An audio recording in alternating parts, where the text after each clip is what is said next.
بعيد. Ahmad, what are you doing?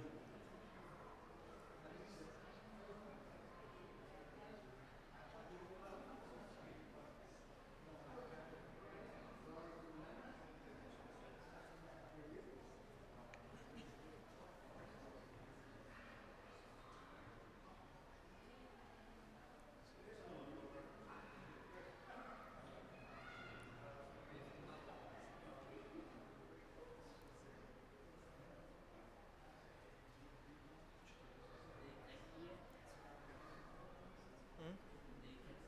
Who? Who's my friend? Who's my friend? Oh no, he doesn't have his number. He doesn't have the number.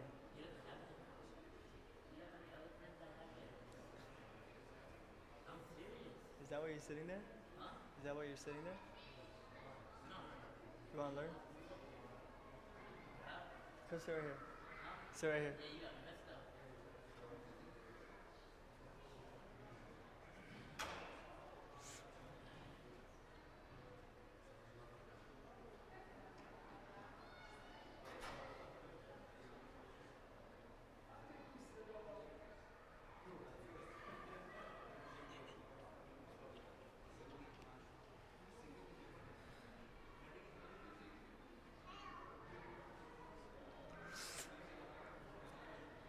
Put a timer on for 30 minutes. Put a timer for 30 minutes. And then let me know when that time's up. Okay. Just raise your hand.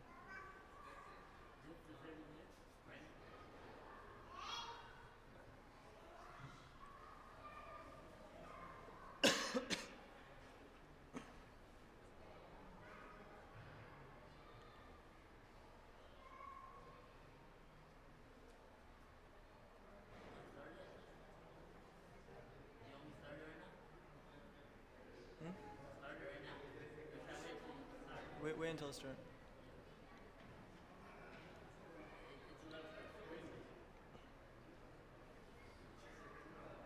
Where's the youth? Where's the youth?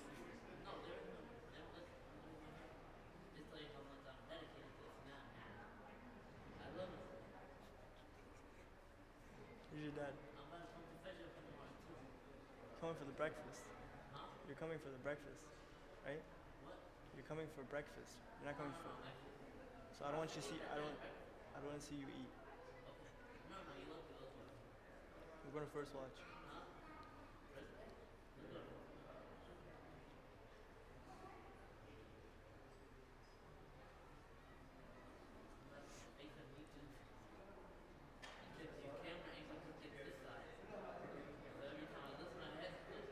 Do they have? Did they see your head on YouTube? Yeah. No, like last time when you were here, last Halaqa, okay, I was like right here, right? So I was sitting down. Okay, and I clicked through this, and I watched the video. It literally showed my house like this. It showed me I was like on my phone like this. That's why you should sit here. Sit next to me. Go grab a chair. Sit right here. Yeah, you got messed up. What? I'll pass the mic. You say a few words. This is the start of your TikTok career.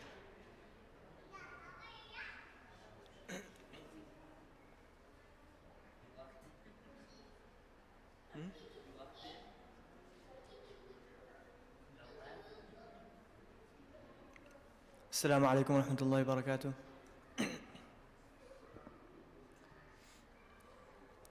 نحمده ونصلي على رسوله الكريم، أما بعد، فقد قال الله تبارك وتعالى في القرآن المجيد بعد أعوذ بالله من الشيطان الرجيم بسم الله الرحمن الرحيم ولقد كتبنا في الزبور من بعد الذكر أن الأرض يرثها عبادي الصالحون إن هذا لبلاغ لقوم عابدين وما أرسلناك إلا رحمة للعالمين.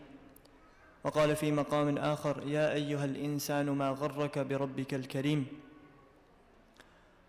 وقال النبي صلى الله عليه وسلم ألا إن الدنيا عرض حاضر يأكل منه البر والفاجر ألا وإن الآخرة أجل صادق يقضي فيها ملك قادر ألا وإن الخير كله بحذافره إلى الجنة ألا وإن الشر كله بحذافره إلى النار أو كما قال عليهم الصلاة والتسليم. My dear respected brothers and elders, in this world there are two types of da'was. There are two types of da'was. The first da'wah is what we called, in Arabic they're called tandeems. And what this means is, it's like a political movement. And people are campaigning for a certain type of position, or they're campaigning for a movement.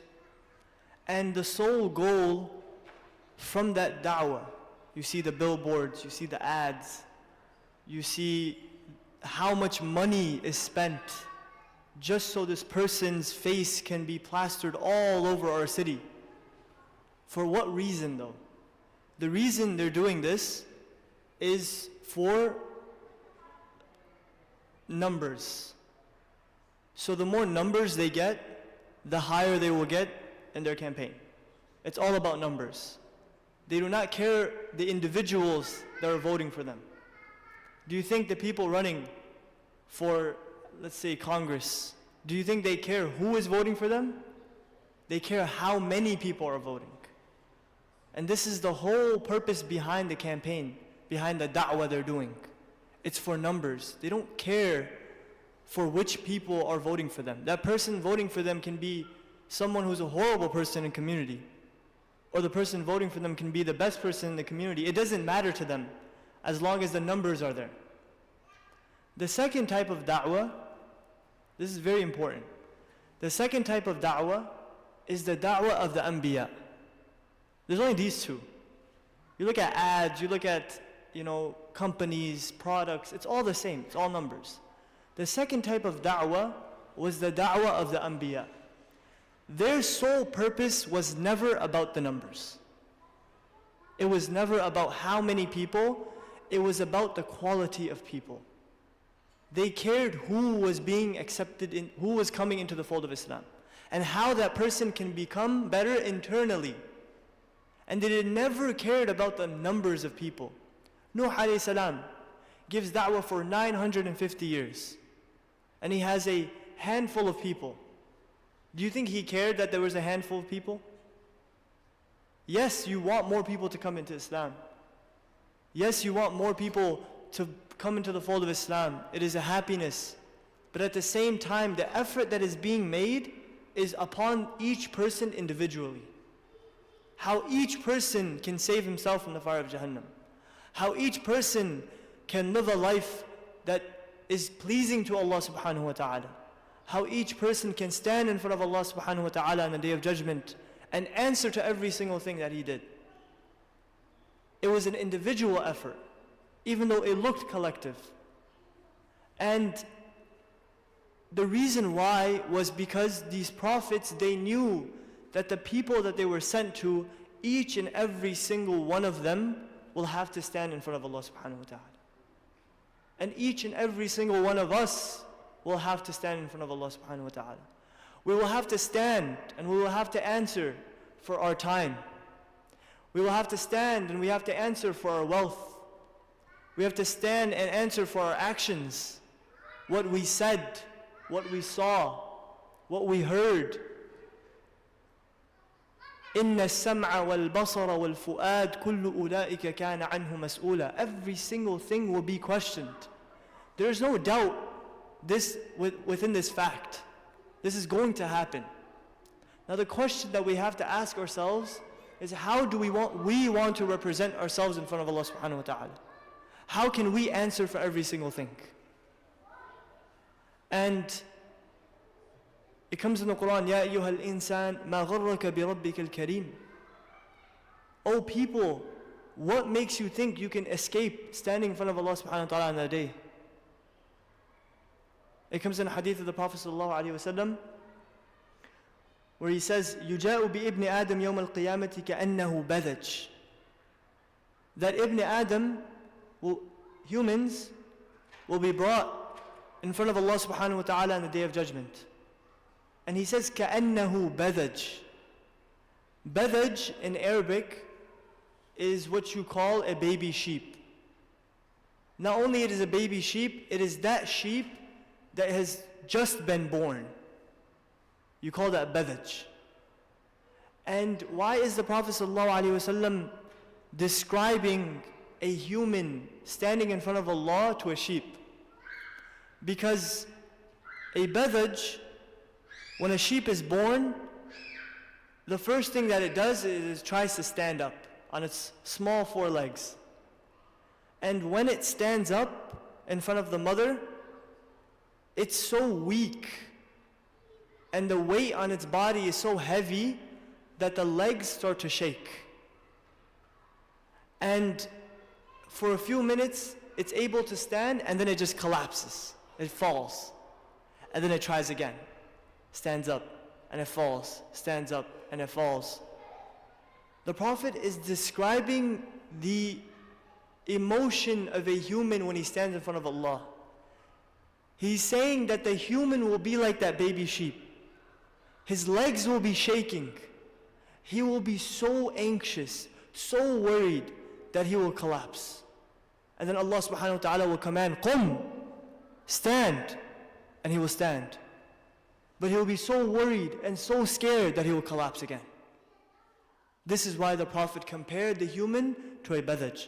And then the hadith goes on, فَيُقَفُ بَيْنَ يَدِ اللَّهِ فَيَقُولُ اللَّهُ لَهُ أَعْطَيْتُكَ وَخَوَّلْتُكَ وَأَنْعَمْتُ عَلَيْكَ فَمَاذَا صَنَعْتَ. So Allah subhanahu wa ta'ala will tell this person, He will say, أَعْطَيْتُكَ, I gave you so many blessings. وَخَوَّلْتُكَ, I blessed you with so much. وَأَنْعَمْتُ عَلَيْكَ, and He says it again, I have given you wealth, health, family. فَمَاذَا صَنَعْتَ, what did you do for me using those blessings? What have you brought for me today? So the man will tell him, فَيَقُولْ يَا رَبِّي جَمَعْتُهُ وَثَمَّرْتُهُ فَتَرَكْتُهُ أَكْثَرَ مَا كَانَ. He said, Oh Allah, whatever you gave me, I compiled it, I brought it, I put it in my savings account. جَمَعْتُهُ وَثَمَّرْتُهُ. Thammara literally means to invest. I invested that money, I invested that time, I invested it. وَتَرَكْتُهُ أَكْثَرَ مَا كَانَ. And before I left the world, this is his achievement in front of Allah subhanahu wa ta'ala. He says, before I left the world, whatever you gave me, O Allah, I invested it in such a manner that when I was leaving, I had more than what you gave me. I ended up accumulating more wealth. This is what we're trying to achieve day by day. How can I get more money, more money, more money? He says, I ended up achieving what I wanted. There's more money in my name than it was when you gave it to me. So then Allah subhanahu wa ta'ala will tell him, أَرِنِي مَا قَدَّمْتَ. He will say, I don't want your money. What have you brought forth for me in a'mal? What have you brought for me, something that I want? Do you think I want money? Think Allah needs our money? أَرِنِي مَا قَدَّمْتَ. What have you brought for me today? The man will say again, جَمَعْتُهُ وَثَمَّرْتُهُ وَتَرَكْتُهُ أَكْثَرَ مَا كَانَ. I did so much. Look at the investments, look at the businesses, look at my life, disciplined behind earning money. And then Allah subhanahu wa ta'ala will say, فَإِذَا عَبْدٌ لَمْ يُقَدِّمْ خَيْرًا. And when the slave of Allah cannot present anything good to show Allah subhanahu wa ta'ala, فَيُمْضِي بِهِ إِلَى النَّارِ. He will then be thrown into the fire of Jahannam. Because everything Allah gave him, he used for the dunya. He didn't use it for the akhirah. So the prophets, they knew that every single individual will have to stand in front of Allah subhanahu wa ta'ala. And when we stand in front of Allah, it is our own individual life. What we did in our own time. And this famous scholar of the past, Maulana Ilyas, rahmatullah alayh, he would say that I fear, he says, I fear that people may be deceived that their collective efforts are the same as their individual efforts. He says, I fear the programs that we have, that people will be deceived that because I'm sitting in a khatira, this is enough for me in terms of ibadah. Because I'm going to a rally to protest. This is enough for me of my Quran. Because I'm coming together, collectively sitting with people, this is enough of my ibadah to Allah subhanahu wa ta'ala. He says, I fear that day to come. Because what we do collectively is completely separate than what we do individually. There has to be an individual effort being made that is not broadcasted, that no one can see, so that when we stand in front of Allah subhanahu wa ta'ala, we have something to show. There is some khayr that can be shown to Allah subhanahu wa ta'ala. And we're not amongst those that are فَلَمْ يُقَدِّمْ خَيْرًا, because we made an effort. And you look into the Sahaba's lives, there's no one who made a better collective effort than the Sahaba. Look at Aisha radiallahu anha, al-Mu'mineen. She was years after the Prophet passed away, let's say about 10 years after the Prophet passed away. She was about 28. And she was sitting in her home and she was crying. And Ibn Abbas radiallahu anhu, he's like a nephew. So he hears this wailing and crying from outside the house of Aisha radiallahu anha. So he said, maybe something happened. Maybe something happened, let me go check on her. So he enters in, he says, Salam, Ya al-Mu'mineen. What's going on? What's making you cry? So she continuously starts crying. So Ibn Abbas, this is the same man who would say, Al-Khamis, Mal-Khamis. He would cry over the day of Thursday, because this is the day the Prophet passed away. And he would say, what do you know about Thursday? The Thursday that Rasulullah sallallahu alayhi wa sallam passed away. And he sees Aisha radiallahu anha, and he tells her, he thinks maybe she is crying because she misses Rasulullah sallallahu alayhi wa sallam. It's natural. They had so much love for each other. And so he tries to comfort her. And he says, Ya al-Mu'mineen, do you know that when the Prophet was passing away, he was ready to leave. The angels came and gave him the news. And the only thing holding him back was you, O Aisha. So he asked the angels, will Aisha be my wife in Jannah? And the angels confirmed. So he says, if I'll see Aisha in Jannah, I'm ready to leave. So he tried to make her feel better. And she looks at him and she says, I'm not sad over, of course I grieve over Rasulullah sallallahu alayhi wa sallam, but I'm not crying right now because I miss Rasulullah sallallahu alayhi wa sallam. She says, I'm crying because I think I made a mistake. I think I have made a mistake, and how can I stand in front of Allah subhanahu wa ta'ala burdening this mistake? And she's referring to the battle of Jamal.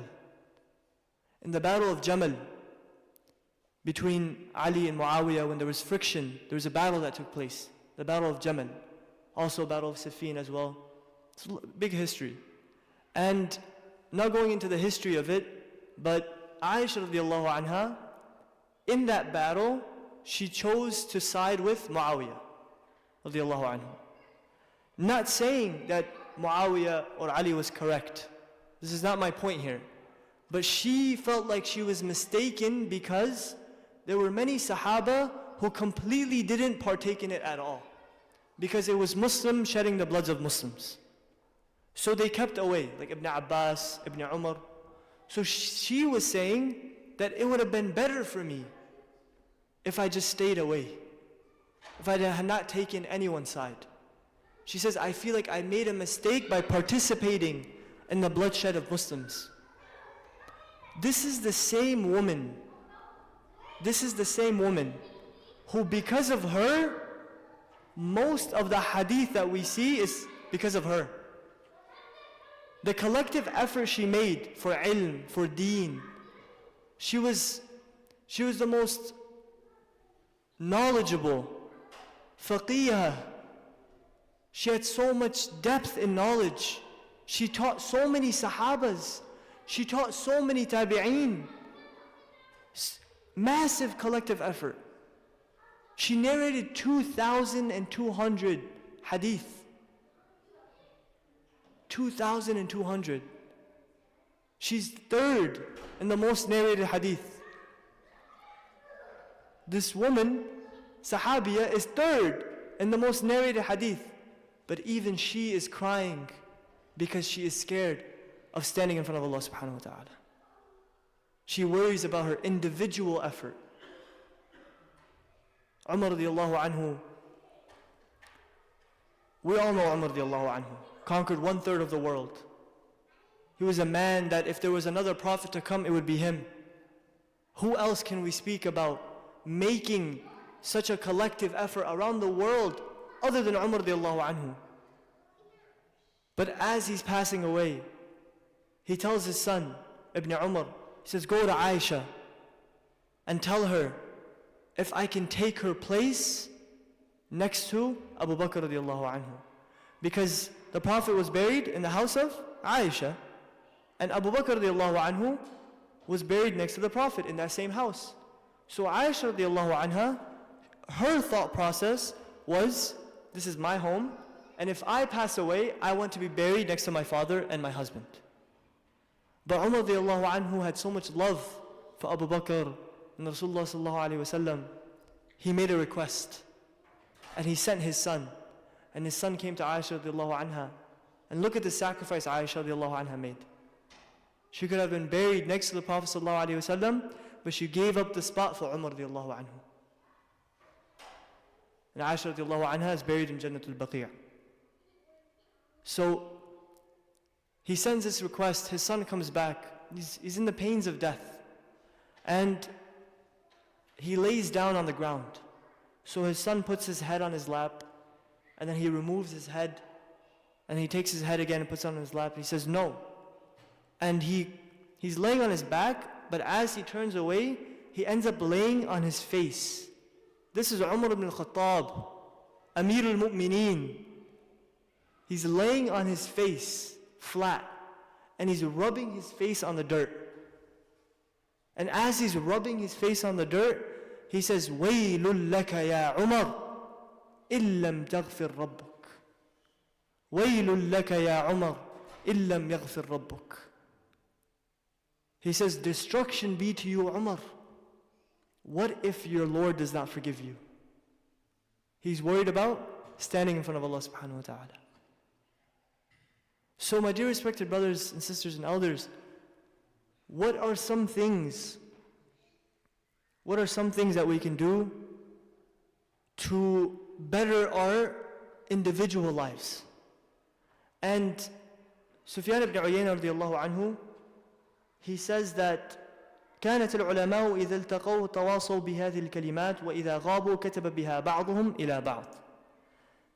It's very interesting. He says that us scholars, because Sufyan ibn Uyayna was a big scholar, and he was a muhaddith, and he says that when the ulama would meet each other, when the ulama, and these are muhaddithun, they would always check each other in these three things. Imagine how important they have to be. He says, وَإِذَا غَابُوا كَتَبَ بِهَا بَعْضُهُمْ إِلَى بَعْضٍ. And when they were far away from each other and they would write each other letters, they would always mention these three things. That, are you doing this? Make sure you're doing this. You have so much affairs under you. You're amir, you're a governor, you're a alim, you're a teacher. Make sure these three things are happening. And they would constantly remind each other of these three things. Because these three things are the principle of how we can make our individual lives better. Self-improvement. And the first thing that he says is, he says that مَنْ أَصْلَحَ سَرِيرَتَهُ أَصْلَحُ اللَّهُ عَلَانِيَةً. This is a very important concept. He says, whoever perfects and beautifies and keeps himself, restricts himself when he's alone, when it's just him and Allah subhanahu wa ta'ala, in the darkness of the nights, in the hours where there's no one around, in the corners of our rooms, if a person can rectify himself in that moment, أَصْلَحُ اللَّهُ عَلَانِيَةً. Allah will rectify his public image. Many times, when people get exposed for something, it is always because of something that was happening in the private. And because something wrong was happening in the private, Allah then exposes them to the public. But if a person can fear Allah subhanahu wa ta'ala and have taqwa of Allah when no one is watching, then Allah takes it upon Himself to make sure that His public image is taken care of. Not that we want to be famous or anything, it's reputation. No one wants to have a bad rep. And Allah will take it upon Himself to make sure that people treat you with honor and respect. Honor does not come from asking. Respect does not come from seeking it. Izzah comes from Allah subhanahu wa ta'ala. Jalal comes from Allah subhanahu wa ta'ala. People respecting you and honoring you, it's only because Allah will allow it for them to happen. And Allah will put that honor and respect in their hearts. But He will only put it when a person respects himself when he's alone. When a person honors himself when he's alone, then people will honor him. We always hear the famous saying, there's no respect for a person who doesn't even have self-respect. Self-respect comes first, and then comes the respect of people. And Ibn Abbas would say that the scariest ayah to him is هُوَ مَعَكُمْ أَيْنَمَا كُنْتُمْ هُوَ مَعَكُمْ أَيْنَمَا كُنْتُمْ. That Allah is watching every single move I make. This is what sends shivers down my spine. We have to remind ourselves again and again that every single thing I'm doing, Allah is watching. And this is how taqwa is formed. هُوَ مَعَكُمْ أَيْنَمَا كُنْتُمْ. It comes in the statement of Ibn Abbas as well. يَا صَاحِبَ الذَّنْبِ لَا تَأْمَنَّ مِنْ سُوءَ عَاقِبَتِهِ ولما يتبع الذنب أعظم من الذنب الذي إذا عملته فإن قلة حيائك ممن على اليمين وعلى الشمال وأنت على الذنب أعظم من الذنب الذي عملته. He says, when a person commits sins in the darkness of the night and no one is watching, he says the mere fact that we are committing sins knowing there are innocent angels on our right and our left. These angels are innocent. They don't sin. And if we have the audacity to sin in their presence, this is worse than the sin itself. The fact that there's no haya from these innocent and pure angels. So this is very, very important. And there are 3 stages to this. There are 3 stages of doing a'mal on our own when no one is watching. And as I say them, you will start to understand how everything plays into the picture. The first stage is repetition. The first stage is repetition. When a person, for example, a person is not close to deen, he's not as religious, and then he wants to become religious. We all want to become more religious. We want to get closer to Allah subhanahu wa ta'ala. So he starts his journey to get closer to Allah, which we all, I'm sure, are trying. Every single day getting better and better, inshallah. And the first stage of gaining nearness to Allah subhanahu wa ta'ala is repetition. You're going to see yourself repeating the same thing again and again and again. And you have to just push yourself to keep on doing it, no matter how ritualistic it becomes. Every day at the same time, same hour, you open the Quran, you read 5 pages. You do this every single day. Repeat it, repeat it, repeat it, repeat it.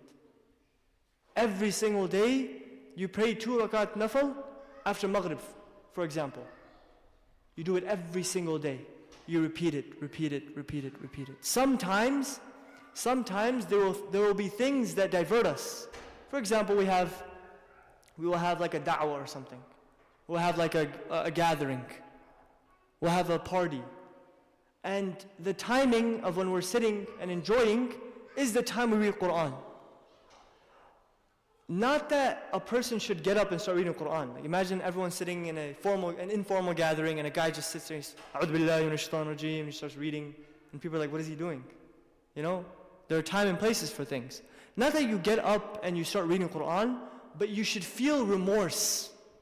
You should feel like you're missing out. How they say FOMO, fear of missing out. You should feel remorse, like this is my time for my Quran. And just by you feeling remorse, that is enough. Wallahi, that's enough. Because that remorse will push you to keep on doing that act. That this is my time for Quran. It is unfortunate, not that, oh thank God there's a party, I don't have to read. But it's unfortunate that there's a gathering happening and I cannot read my Quran. So repetition, repeating the same thing. And sometimes you won't feel like doing anything. That happens. Especially with the youngsters. The idea of, like, why don't you come for salah? I didn't feel like it. Or why aren't you reading the Quran? Just don't feel like it. I'm depressed. I don't feel like it. But going above and beyond that and keep on repeating the same thing, then a person will get into the second stage. Second stage of getting closer to Allah. The second stage is it turns from repetition to your lifestyle. Now, when you're doing those a'mal, when you're reading Quran, when you're praying nawafil, when you're getting up for tahajjud, you already passed the first stage of repetition. Now it has become your lifestyle. It's like muscle memory. You won't feel burdened by it. You won't feel like you have to get up. It's just naturally. This is part of your schedule. And this is a beautiful stage. Wallah, it's a beautiful stage. Your whole lifestyle is revolving around your a'mal. Your lifestyle revolves around the timings of salah. And you will see in this stage that when it comes time to do the thing that you're supposed to, it is very hard to not do it. You will just naturally get up and start doing it.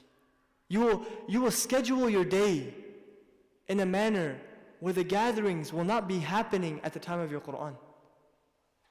You know, sometimes when we schedule things, inshallah we will come at 8 o'clock. Do we ever think about our amal? Like, let me not schedule it during one of my amals. This is a very rare thought that comes to mind. But once a person gets to the second stage, his scheduling will be around his daily a'mal. And it is not long before he hits the third stage. And the third stage is when a person is at the peak of Islam. This is the highest level. This is the level that we aspire to achieve. This is where the Sahabas were at, where the Tabi'een were at, where the scholars of the past, the Salaf Salihin. This level, if a person reaches it, glad tidings to you. And this last stage is the stage of enjoyment. When a person starts to enjoy, he enjoys the prayer that he's praying. He enjoys reading Quran. You know the hadith of the Prophet ﷺ where he says, a person who misses Asr Salah, we all know the hadith. A person who misses Asr Salah, it is as if he has lost his family and wealth. Or a person who misses one Salah, it is as if he lost his family and wealth. Let me ask you this. In the times that we have missed Salah, have we felt that? That I've lost my family and my wealth? Maybe some of us have. But I can think of moments where I've missed Salah in the past and this thought has not come to me. Like I have actually lost something. But once a person gets to the third stage, he will feel such guilt over missing nawafil. The things that are voluntary, he will feel remorse and guilt. Because this is the time of his enjoyment. This is where he enjoys. The scholars of the past, when they would miss tahajjud, they would cry so much in Fajr. And the people of the community knew, if the imam is crying, it means he missed tahajjud. Such guilt, because they're in the last stage, the stage of enjoyment. Rabi'a Basriya would say in her poems that Oh Allah, I enjoy doing sajda so much to you, I wish you will allow me to do sajda in Jannah. Because in Jannah there's no sajda, there's no ibadah, there's no salah. But she enjoyed it so much that she doesn't want the rivers of Jannah, she doesn't want the palaces of Jannah, the hurun ayn of Jannah. She doesn't want any of that. She wants to do sajda because that is the peak of her enjoyment. A person who can enjoy, has the sweetness of iman, the sweetness of ibadah, nothing can stop him. When the body is sick, it cannot taste food. We know this from COVID. You know, when we were studying, we tried our best to keep the school open because we didn't want to go home. Because if we went home and the school shut down, it's now months and months of not studying, you forget the previous books. It's very bad for the curriculum. So they tried to keep it open. We kept a bubble, we made sure no one came in, no one was leaving, everyone was, social distancing as much as we can. And then we started hearing, I can't taste food. I can't taste it. And then there was one kid, they made dal one day, dal. And we eat dal a lot, so the kids don't like it. And the guy comes in, he said, what's for food? It's dal. He's like, thank God I can't taste food. I'm like, what are you saying? It's food, man. He's like, no, dal is too much. And so the kids started getting sick. And when a person gets extremely sick, he can't taste food. Similarly, when the heart becomes sick, it cannot taste the sweetness of ibadah. The heart has to be very clean and fresh for it to taste the sweetness of ibadah, to taste the enjoyment of salah, the enjoyment of dua. أهل الليل في ليلهم ألذ من أهل اللغو في لغوهم. Imam Shafi says in another poem, he says that there are people who enjoy praying salah to Allah subhanahu wa ta'ala in the middle of the night more than an alcoholic who has not been drinking for months. The enjoyment that alcoholic gets from that first sip, the person who is praying at night gets more enjoyment. He goes further on in the poem, he says that the enjoyment or the happiness that a mother feels after her child has been lost. Imagine a mother's pain when a child has been lost for months. And finally, someone brings the child. The happiness that she has, the enjoyment that she has hugging her own child.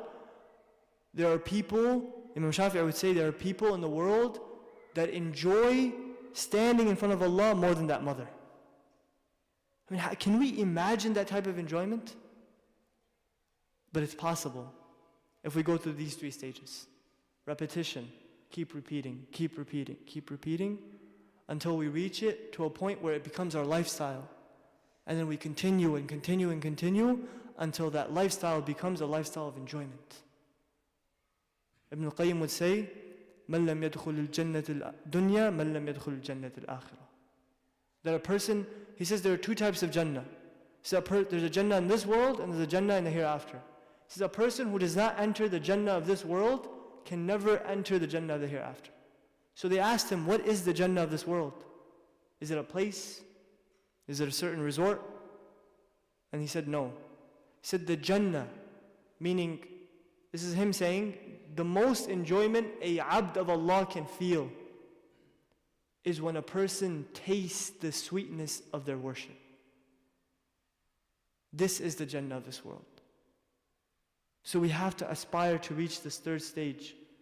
And I can't go on. That was just one advice. Man aslaha sariratahu aslahallahu alaniya. There are two more. I can't go into detail because people are hungry. Brother Saleh has given me the eyes. The eyes don't lie. He's hungry. But I'll just say them so we know. The second one that the ulama would write to each other, وَمَنْ أَصْلَحَ مَا بَيْنَهُ وَبَيْنَ اللَّهِ كَفَاهُ اللَّهُ مَا بَيْنَهُ وَبَيْنَ النَّاسِ. And this is a whole separate lecture. We can speak about this for an hour, 2 hours. A person who takes care of his relationship with Allah, Allah will make sure that he takes care of his relationship with people. We have so many different types of counselors and therapists, marriage counselors.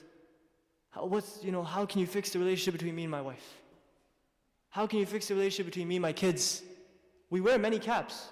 We're fathers, we're sons, we're brothers, we're husbands, we're sisters, we're mothers, we're wives, we're daughters. Many caps, many relationships. We're friends, we're co-workers, we're students. So how can a person balance all these relationships? He gave the cheat code. Just make sure your relationship with Allah is okay, then Allah will take care of all those relationships. There's no better therapist than Allah subhanahu wa ta'ala. There's no better person to mend our relationship than Allah subhanahu wa ta'ala, who knows every single thing in our chests. So if all the people having issues in relationships can understand this one statement, that if I take care of my relationship with Allah, then Allah will take care of my relationships with other people. And the last one, وَمَنِ اهْتَمَّ بِأَمْرِ آخِرَتِهِ كَفَاهُ اللَّهُ أَمْرَ دُنْيَاهُ. This is how to become successful in this world. You want to become rich? This one. Whoever ihtam means such a worry and anxiety that you can't sleep. That's ihtam. It's a worry and anxiety. You are so worried about your akhirah. A person who makes his worries and concerns the akhirah, Allah will take care of his dunya.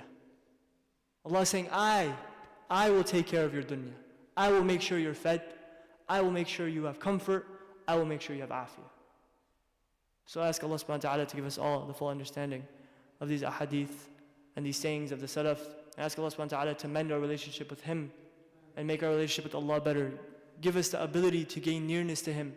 Give us the nur that He sends down to this world. Wa akhir da'wan alhamdulillahi rabbil alameen. Jazakumullahu khair.